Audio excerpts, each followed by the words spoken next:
बोलिए सदगुरु भगवान की जय। सांचे दरबार की जय। उमापति महादेव जी की जय। श्री कृष्ण बलदेव जी की जय। बाके बिहारी लाल की जय। पूज्य गुरुदेव भगवान की जय। प्रिय भगवत प्रेमियों, हम सब बहुत ही भाग्यशाली हैं कि गुरुदेव की अनुकंपा से, ईश्वर की प्रेरणा से हम सभी समय समय पर उन्हीं महापुरुषों के विचारों को सुन पाते हैं। कथा के माध्यम से, सत्संग के माध्यम से, भजन संकीर्तन के माध्यम से, चौकी जागरण के माध्यम से। सजनों, उन्हीं महापुरुषों के विचारों को लेके, उन्हीं संतों की महिमा लेके, उन्हीं भक्तों की महिमा को आज मैं आपके समक्ष वर्णन करना चाहती हूँ, सुनाना चाहती हूँ। सजनों, आस करते हैं कि आप सभी निरोग होंगे, स्वस्थ होंगे और व्यस्त भी होंगे। लेकिन इस भागती हुई दुनिया में कुछ क्षण, कुछ समय भगवान के लिए भी निकालना जरूरी है। जिसने ये जीवन दिया, जिसने बुद्धि दिमाग दिया, जिसने धन संपत्ति दिया, उसके लिए भी समय निकालना जरूरी होता है। क्योंकि बहुत से लोगों का ये मत है कि हम करते हैं, हमने किया है। सजनों, अगर भगवान आपको दिमाग बुद्धि नहीं देते, आपका ब्रेन सही सलामत नहीं रहता, आपका तन सही सलामत नहीं रहता, आप स्वस्थ नहीं हो पाते, तो फिर क्या आप कुछ कर पाते? नहीं। तो सजनों, जो कुछ है उस परमात्मा का दिया हुआ है और मुझे तो लगता है उसको धन्यवाद करना चाहिए। कहते हैं कि एक बार बनिया समाज जानते हैं ना, उसी समाज की बात है।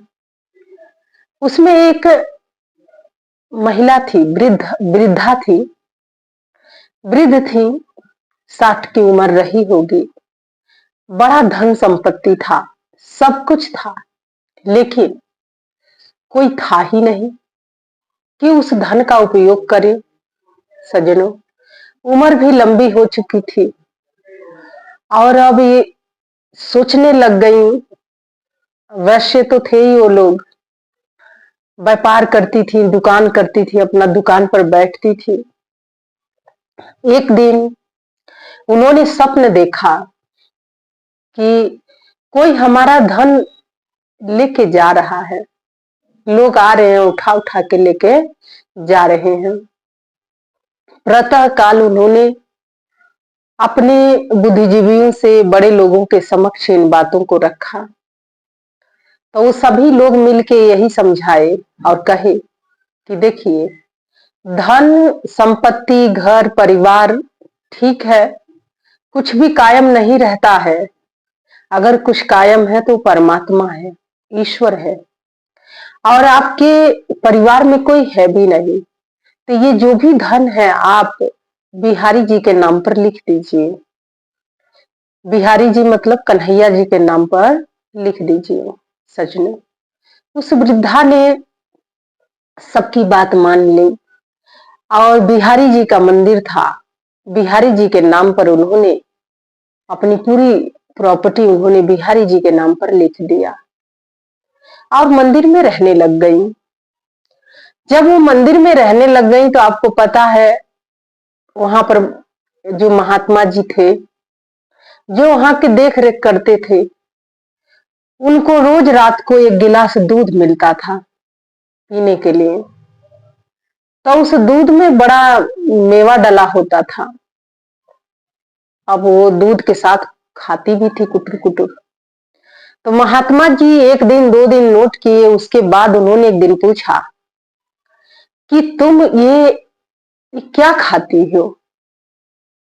तो उस वृद्धा ने, उस जो भगवान के जो भक्तिन हैं, उन्होंने कहा कि इसमें आप ही मेवा डाल के दे देते हैं, इसमें ड्राई फ्रूट डाल के आप ही देते हैं, और मुझे क्या पता, और वही मैं खा लेती हूँ। तो उन्होंने कहा कि अच्छा, हो सके यहाँ के कोई और कर्मचारी डाल दिया होगा। सजनों, बात आई गई। अब वो रोज नोट करते थे, रोज वो दूध के साथ कुटुर कुटुर खाती थी। उन्होंने कहा कि आखिर ये मेवा डालता कौन है। जब वो दिन में भोजन करती थी तो उनके दाल में बहुत घी डला हुआ होता था। तो जो वहां के महात्मा थे उन्होंने कहा कि हम तो तुम्हें घी डाल के देते नहीं हैं, लेकिन ये घी आता कहां से है तुम्हारे थाली में। तो उस वृद्धा ने कहा कि देखिए, हमें तो नहीं पता, भोजन तो आप लोग ही देते हैं, और ये घी कहां से आता है ये मैं भी नहीं जानती हूँ। सज्जनों, जिसका कोई नहीं होता है उसका परमात्मा होता है, भगवान होता है। उस वृद्धा ने कहा कि ठीक है, और हम तो अपने हाथ से भोजन भी नहीं निकालते, आप लोग भी निकाल के लाके हमें देते हैं। तो उन्होंने देखा, जो बिहारी जी वस्त्र पहने हुए थे, तो उनके जो बाजू था, हाथ हाथ जहां था, वहां पर घी लगा हुआ था कपड़े में।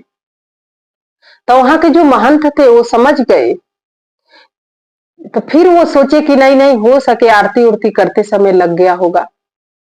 दूसरे दिन देखे कि उनके पूरे हाथ में ही घी लगा हुआ है भगवान जी के। तो महात्मा जी समझ गए और कहे कि तुम्हारा छलिया वाला काम आज भी नहीं बंद है। तुम गोकुल में दूध दही माखन चुराते थे, खाते थे और खिलाते थे, आज भी वो तुम्हारा काम आज भी कायम है। और उन्होंने कहा कि मैं इस वृद्धा को बाहर कैसे निकालूं अब, क्योंकि कहते हैं कई बार कि गुरु गुरु रह गई ना और चेला चिन्नी हो गई ना, कहावत है।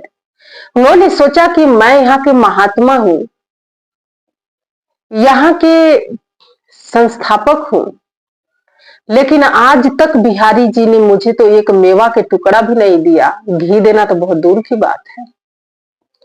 और ये इसको रोज मेवा डाल के दूध पिलाते हैं, घी डाल के दाल खिलाते हैं। आपको पता है ना कि आज के समय में ईर्षा बड़ा जल्दी आ जाता है, और वो ईर्षा बस उन्होंने कहा कि निकालूं कैसे। उन्होंने देखा कोई दोष भी नहीं है।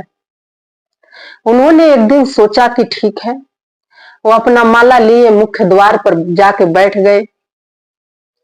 जब वो बैठ गए वहां पर तो माला तो कम फेर रहे थे, लेकिन अब जो वहां आता जाता था मंदिर में, सबसे कहते थे कि ये किसी आदमी को रख ली है, किसी आदमी को रखी है। आप जानते हैं ना, अच्छी बात नहीं फैलती है, लेकिन गलत बात बड़ी तीव्रता से फैलती है, बड़ी तीव्र गति से बात जाती है। और वहां पर धीरे धीरे बात 1 से 2 दिन के अंदर पूरे गांव में फैल गई कि इस वृद्धा ने किसी आदमी को रख ली है, रखी है। सज्जनों, जिस शैली में आप समझे, मैं समझाने का प्रयास कर रही हूँ। अब हुआ क्या, जब वो वृद्धा जो थी, जब वो किसी महिला के पास जाके खड़ी होती थी, तो वो सब पहले तो आपस में एक दूसरे को देखती थी, फिर थूक देती थी सब और कहती थी कि अब यही है क्या, ये समय था इसको ये सब करने का। अब वो जो वृद्धा थी वो समझ नहीं पा रही थी। उन्होंने कहा क्या कहते हो तुम लोग। तो कुछ महिलाओं ने कहा कि हम लोग क्या कहते हैं, तुम्हें शर्म नहीं, शर्म नाम की चीज नहीं है, तुमने किसको रख लिया आदमी को। सजनों, अब उस वृद्धा ने सुना तो उसको बड़ा दुख हुआ, और वो उन्हीं लोगों के पास गई जो उनके समाज के लोग थे। जाके वो बड़ा रोई और कही कि बस अंत समय में ये कलंक बाकी था, आप लोगों के कहने पर ही मैं बिहारी जी के नाम पर लिख दी थी, और मैं वहां रह रही थी, लेकिन आज मुझे इस उम्र में भी मेरे चरित्र पर अंगुली उठाया गया है। सजनों, वहां के जो लोग थे वो आए और कहे कि ऐसे कैसे हो सकता है, ठीक है महात्मा जी मंदिर में ना रखे, लेकिन ऐसी बात तो ना कहे। और क्या गलती है क्या सही है, चलिए पता किया जाए सज्जनों। यहां हम थोड़ा सा रुकते हैं और विचार करते हैं। कहते हैं कि एक बार विदेश से एक कुत्ता आया अपने भारत में। तो आप सभी को पता है कि विदेशी जो कुत्ता आया होगा तो जहाज में ही आया होगा, और उतरा भी होगा तो एयरपोर्ट पे ही उतरा होगा, और उसे लेने के लिए देसी कुत्ते गए। तो जो देसी कुत्ते थे तो उस विदेशी कुत्ते से मिले, हाथ मिलाए, पैर छुए, और सबने कहा कि धन्य हो गई हमारी धरती, आप यहाँ पर आए हैं, आप विदेशी कुत्ता हैं, और कब तक रहेंगे, कहाँ कहाँ घूमने जाना है, सब कुछ बताइए। तो उसने कहा कि घूमने कहाँ जाना है, हम तो अभी यहीं रहने के लिए आए हैं। तो आपको पता है कुछ लोग सामने नहीं बोल पाते हैं लेकिन मन में बोलते हैं। तो जो देसी कुत्ते थे उन्होंने कहा कि अच्छा, क्या हम लोग कम थे जो तुम आ गए हो, मन में बोले। अब जो विदेशी कुत्ते आए थे यहाँ, जो कुत्ता यहाँ पर आया हुआ था, तो हमारे देसी कुत्तों ने कहा कि क्या आपके यहाँ खाने के नहीं है, पहनने के लिए नहीं है, क्या वहां का वातावरण ठीक नहीं है। तो जो विदेशी कुत्ता आया था उसने कहा सब कुछ है, हमारे यहाँ कपड़ा लत्ता भी है, भोजन इत्यादि भी है, और यहाँ से बढ़िया है, और रहने के लिए यहाँ से बढ़िया जगह भी है, सब कुछ है, वहां के हवा पानी भी ठीक है।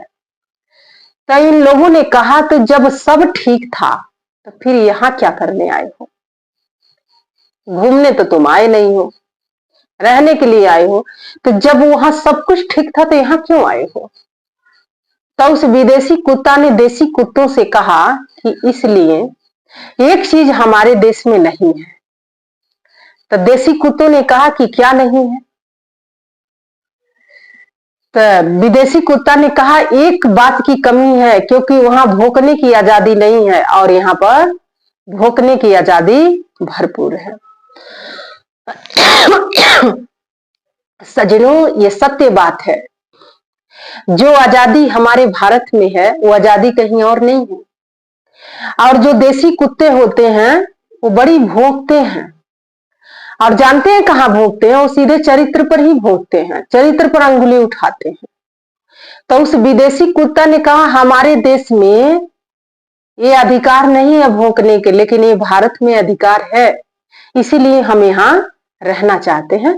कहने और समझाने का तात्पर्य मात्र यही है, और समझने का तात्पर्य ये है कि यहाँ पर कुछ भी कोई मुंह उठा के भौंक देता है, बोल देता है, कोई सिर पैर का ज्ञान नहीं है, कुछ पता नहीं है कि कौन व्यक्ति क्या है, कैसा है, कहाँ के है, कहाँ रहता है, उसका बैकग्राउंड क्या है, वो क्या है। लेकिन मुंह इतना खुला होता है इन देसी कुत्तों के कि जहां मर्जी मुंह उठा के भौंकना शुरू कर देते हैं। तो सज्जनों, ये भारत है और यहाँ पर भौंकने का अधिकार मिला हुआ है, लेकिन भगवान एक दिन इनका ये भौंकना जरूर बंद कर देंगे। तो सज्जनों, यही हाल उस वृद्धा के साथ भी हुआ। कुछ कुत्ते थे जो भूखे और पूरे गांव में, पूरे मोहल्ले में फैला दिए। तो सज्जन लोग भी तो होते हैं, समझदार भी लोग होते हैं, सूझबूझवान लोग होते हैं, बुद्धिजीवी लोग भी इस समाज में होते हैं, और उन लोगों ने कहा कि ऐसे कैसे, इतने आसानी से हम लोग कैसे मान लेंगे, जिन्होंने इतना कुछ किया, सब कुछ किया, हम लोगों के समझाने पर बिहारी जी को ये कहने मात्र से इन्होंने सारी संपत्ति लिख दी, प्रॉपर्टी दे दी, तो ये वृद्धा ऐसे कैसे कर सकती है। सज्जनों, सुनते तो आप भी हैं, भोंकते हैं, कई लोग आपके घर में आके भोंकेंगे, आपके आसपास आके भोंकते हैं, आपके मोहल्ले में आके भोंकते हैं, और आजकल तो भोंकना और सहज हो गया, मोबाइल पर फोन करके लोग भूख देते हैं, या मैसेज के माध्यम से भूखते हैं, व्हाट्सएप के माध्यम से भूखते हैं, फेसबुक पर लोग भूखते हैं। कुत्तों की कमी थोड़ी ना है। और पहले तो गली गली में कुत्ते थे, आज तो मोबाइल में भी कुत्ते हैं, मोबाइल के माध्यम से भौंक रहे हैं। तो सजनों, वो कब क्या भौंकेंगे ये तो वही जानते हैं। लेकिन ये भारत है, यहाँ पर सज्जन लोग रहे हैं, यहाँ की संस्कृति रही है, ये देश चरित्रवानों का देश रहा है। इस देश की पूजा ही इसीलिए होती है, इस देश के नाम में ही भारत माता के नाम से जाना जाता है कि भारत माता, पुरुष नहीं लगाया गया है, माता लगाया गया। जिस देश को माता कहा जाता है तो वहीं पर न आजादी मिलेगी, और कहीं आजादी कहाँ मिलेगी। तो सज्जनों, माँ ही तो आजादी दे सकती है, और कौन आजादी देगा। बाप कभी आजादी नहीं देता, माँ आजादी देती है। तो इस देश के नाम है भारत माता। तो सज्जनों, अब वो जितने बुद्धिजीवी लोग थे वो सब आए और कहे, महात्मा जी आपको ऐसा नहीं करना चाहिए था, आपने इस वृद्धा पर झूठा आरोप लगाया है। हम लोग जानते हैं कि ये वृद्धा ऐसी नहीं है। तो उन्होंने कहा कि हमें भी पता है, जानते हैं ना, कुछ लोग मिनट मिनट में अपने विचार बदल देते हैं, मिनट मिनट में अपना स्वभाव बदल देते हैं, मिनट मिनट में अपना मुखौटा उतार देते हैं। बहुत किस्म के लोग हैं इस संसार में। तो वो महात्मा जो थे उन्होंने कहा कि हम गलत नहीं कह रहे हैं, आदमी तो ये रखे हैं जो इन्हें मेवा खिलाते हैं, घी खिलाते हैं। तो वो लोग पूछे वो आदमी है कौन।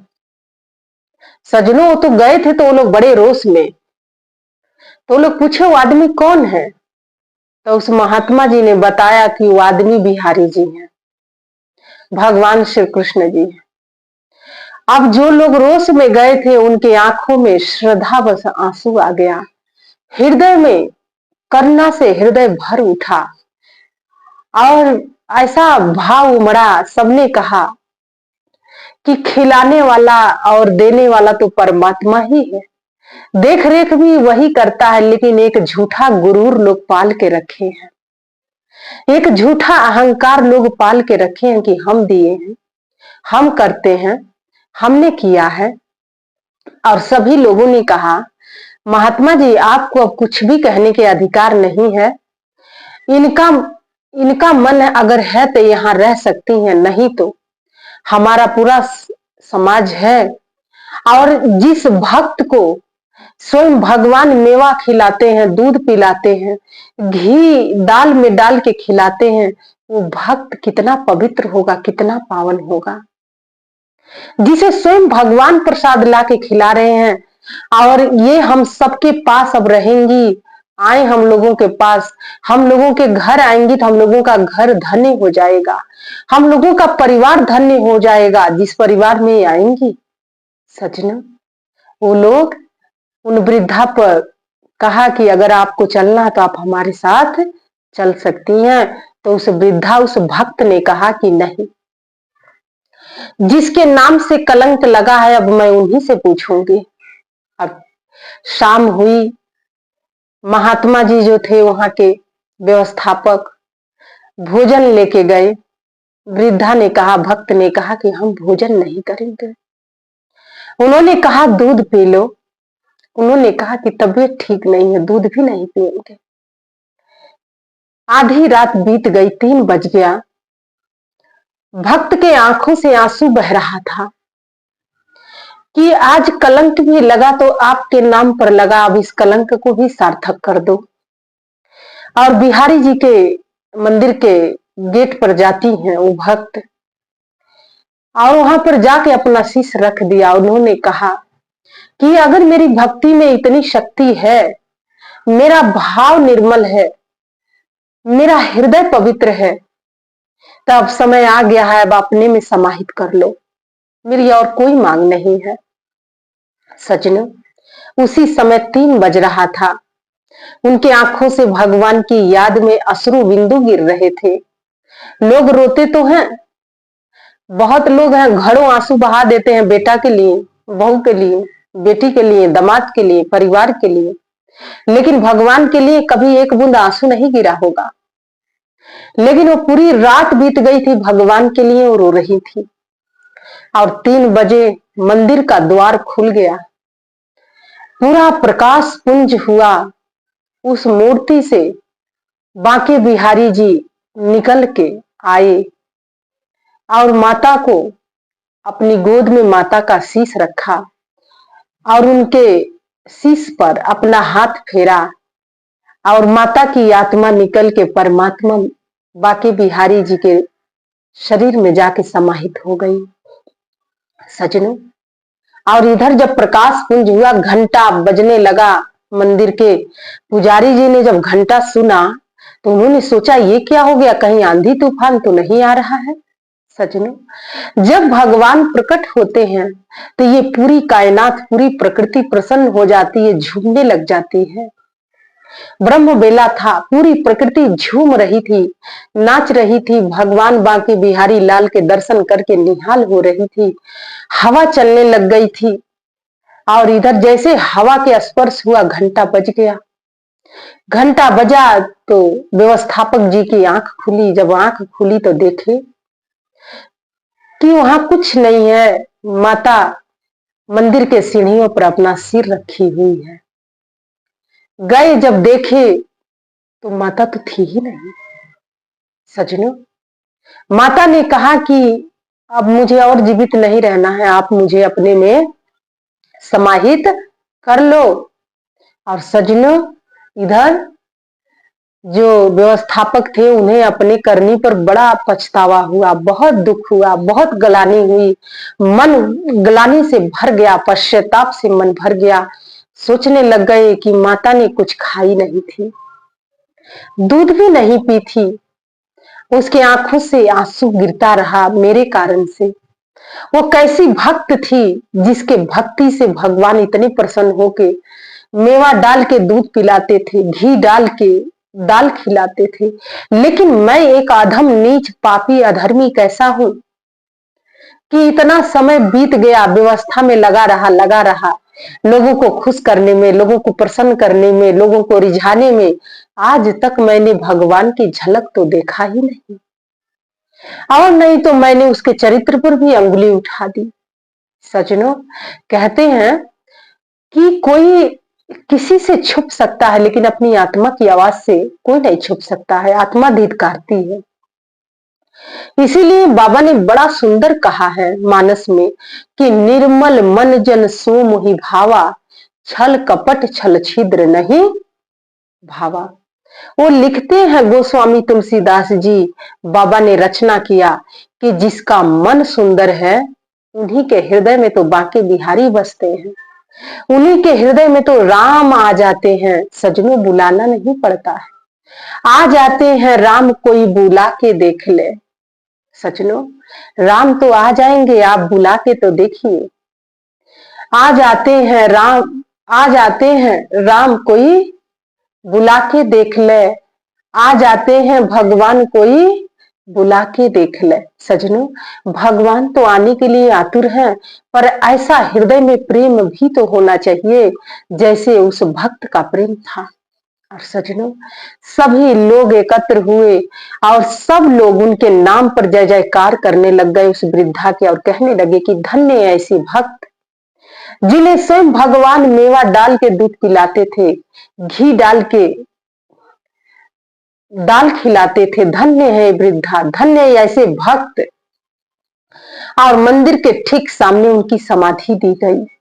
सजनों, आज भी लोग उस समाधि पर जाते हैं, नतमस्तक होते हैं।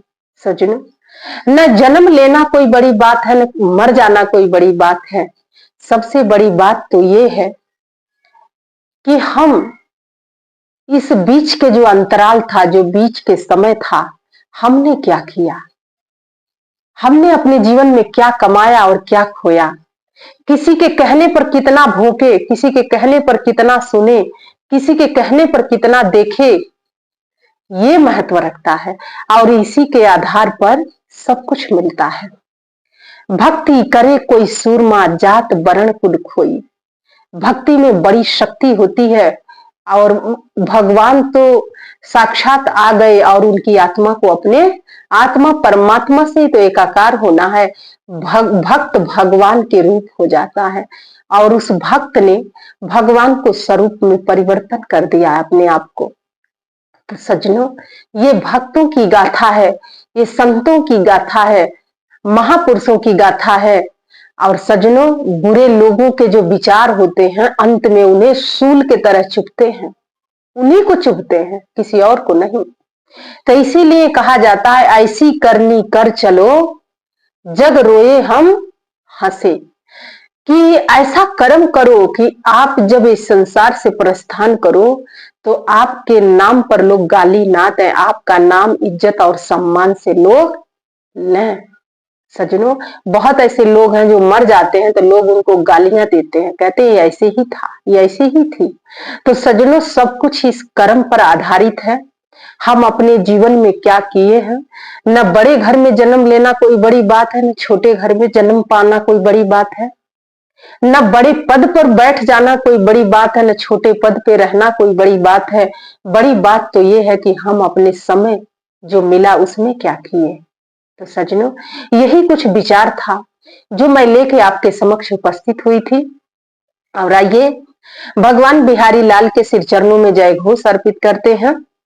तब बोलिए वृंदावन बिहारी लाल की जय, श्री कृष्ण बलदेव जी की जय, उमापति महादेव जी की जय, भक्त और भगवान की जय, सभी संतों की जय, सभी भक्तों की जय। जय श्री राम, जय श्री राम, जय जय श्री राम। पूज्य गुरुदेव जी की जय। धन्यवाद।